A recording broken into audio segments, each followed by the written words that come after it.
नमस्कार अनुराग बदौरिया। लेकिन अंसार साहब, ये मौलाना मदनी किसके लिए तैयार होने के लिए कह रहे हैं? किस चीज के लिए तैयार होने के लिए कह रहे हैं? गुलाम सरवर जी को रखिए आखिरी में।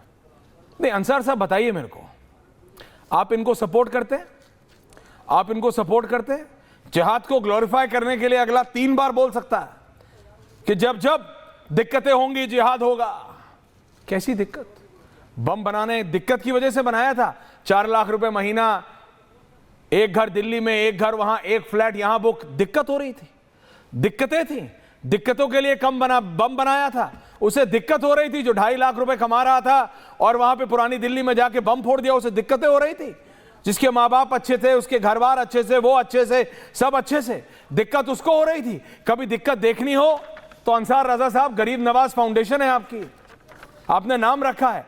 क्या गरीबी नहीं है इस देश में? बोलते हुए अच्छा नहीं लगता, गरीब है, पर जो है ना गरीब, वो कभी बम नहीं बनाता, वो बम नहीं बनाता, वो बम नहीं बनाता। अंसार रजा साहब, ये वो सोच है जो जिहाद को ग्लोरीफाई करने के लिए ये मदनी जी की तरह तस्वीर चलाओ। ये अपने आप को सोशल रिफॉर्मर बोलते हैं। इस देश के मुसलमान को, जो मैं लकीर की बात कर रहा था ना, और आप मेरे को बोलते थे ऐश्वर्या मुसलमानों से लकीर क्यों खिंचवा रहे हो, ये जरूरी है वो लकीर मदनी जैसे लोगों को बताने की जरूरत है कि इस देश का मुसलमान अब तुम्हारे साथ नहीं, विकास के साथ है। मैं नहीं कहता BJP, Congress, I am saying no political party, जो पॉलिटिकल पार्टी उनको ठीक लगे उसके साथ, लेकिन सुप्रीम कोर्ट सुप्रीम नहीं है, सर्वोच्च न्यायालय सर्वोच्च नहीं है, वंदे मातरम बोलने वाली कौम मरी हुई कौम है। अंसार रजा साहब, ये भड़काने का एक और तरीका है। This is an intelligent way to aggravate people. ये एक समझदार तरीका है भड़काने का। जी। और क्या है अंसार रजा जी? सरवर साहब आ रहा है उसके बाद, प्रेम दादा कमिंग टू यू। देखिए ऐश्वर्या जी, मैं एक बात तो पहले बहुत क्लियर कट करके कह दूं ताकि हमारा मुल्क सुन ले और बहुत अच्छी तरीके से हमारे भारत के 140 करोड़ लोग और जो सियासी पार्टियां हैं वो सुन लें कि मदनी ब्रादर्स जो है ये हिंदुस्तान के मुसलमानों के लीडर नहीं हैं। ये अपने आप को मुसलमानों का ठेकेदार न समझें, ये अपने पाप भारत के मुसलमानों पर मत थोपें। आप क्या करते हैं अपनी तबलीगी जमात में, ये तबलीगी इज्तिमा जो बुलाते हैं उसमें क्या बयान देते हैं, भारत के मुसलमानों को उससे मत जोड़िए। हमें अपने कानून पर भी एतबार है, अपने संविधान पर भी एतबार है। इतना बड़ा मुल्क है, कहीं ऊंच नीच होती है, इसमें कोई शक नहीं कि मुसलमानों के साथ जुल्म हो रहा है। हमारी मस्जिदें छीनी जा रही हैं, दाढ़ी टोपी देख करके हमको सताया जा रहा है, इसमें कोई शक नहीं है। लेकिन हमें संविधान से भरोसा नहीं उठा, हमारा अदालतों से भरोसा नहीं उठा हमारा। तो इनकी सारी जो सोच है वो भारत के मुसलमानों पे खुदा के वास्ते मत थोपिए। और मैं मदनी साहब से भी गुजारिश करूंगा कि मेरे भाई, खुदा के वास्ते अगर आपकी किसी पार्टी से सेटिंग है तो आप उनकी पार्टी में जाकर के बोलिए। मुसलमानों के लीडर होने की बुनियाद पर आप ये सारी बातें मत कीजिए। बाबरी मस्जिद में जो होना था, कोर्ट का फैसला आया, भारत के मुसलमानों ने उसको एक्सेप्ट किया, एतराज नहीं किया। अब हम बार बार उसको पिंच करके आप मुसलमानों के जहन खराब कर रहे हैं। आप इसे मानते हैं ना कि ये भड़काने का तरीका है? तबलीगी नहीं, अंसार रजा साहब, आप मानते हैं ना कि ये एक सटल तरीका है भड़काने का? ये एक नया ये कान घुमा के पकड़ने का तरीका है। ये भड़काने का, मुसलमानों को भड़का रहा है। ऐश्वर्या जी, आप और मुझे भारत के जो लोग जानते हैं कि मैं बहुत साफ सुथरी बात करने वाला हूं, लाग लपेट वाली बात नहीं करता, दलाली वाली कोई बात नहीं करता, ना किसी की गुलामी करता हूं।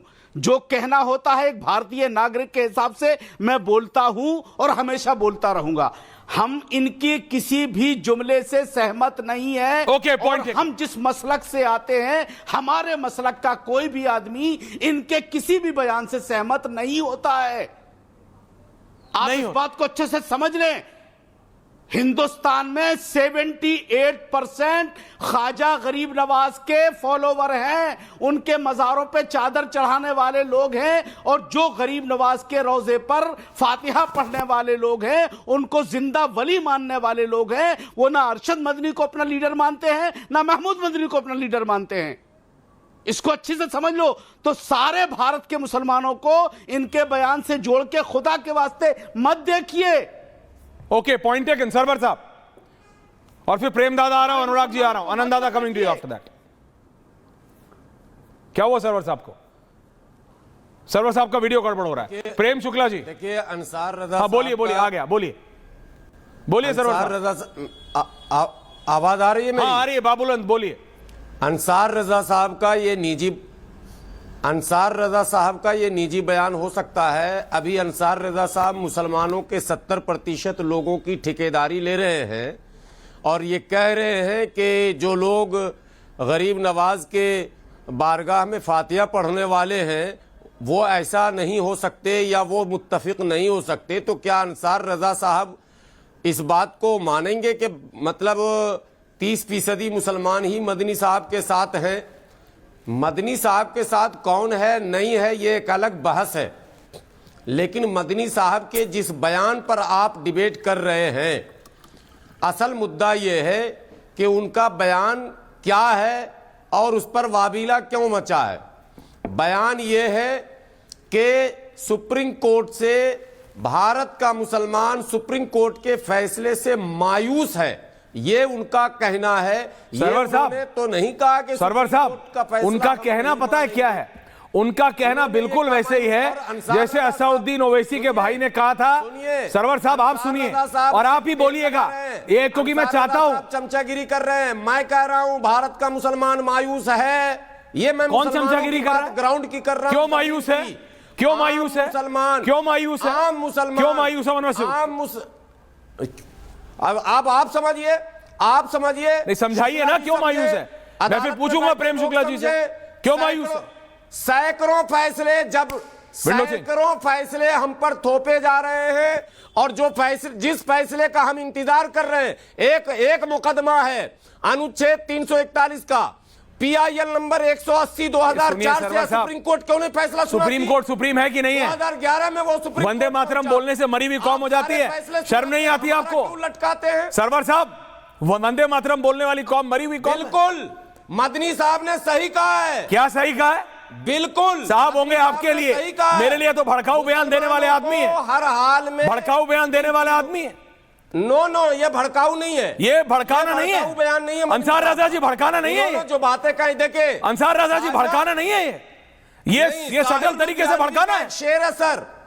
देखिए सर, शेर और शायरी करिएगा मुशायरे में। 10 सेकंड शेर और शायरी मुशायरे में अच्छी लगती है। 10 सेकंड मैं सुन लीजिए। बोलिए, 10 सेकंड दिए चलिए आपको। हर जोर जुल्म के टक्कर में संघर्ष हमारा नारा। संघर्ष को ही जिहाद कहते हैं और अगर जुल्म होगा तो जुल्म के खिलाफ संघर्ष होगा। अगर इतना ही संघर्ष करना था, करना पड़ेगा। नहीं तो अगर इतना ही संघर्ष की बात करनी थी गुलाम सरवर, तो बात सुनिए, अपने आप को गुलाम बोलने से आप गुलाम नहीं हो जाते। एक शब्द नहीं निकला मदनी के मुंह से।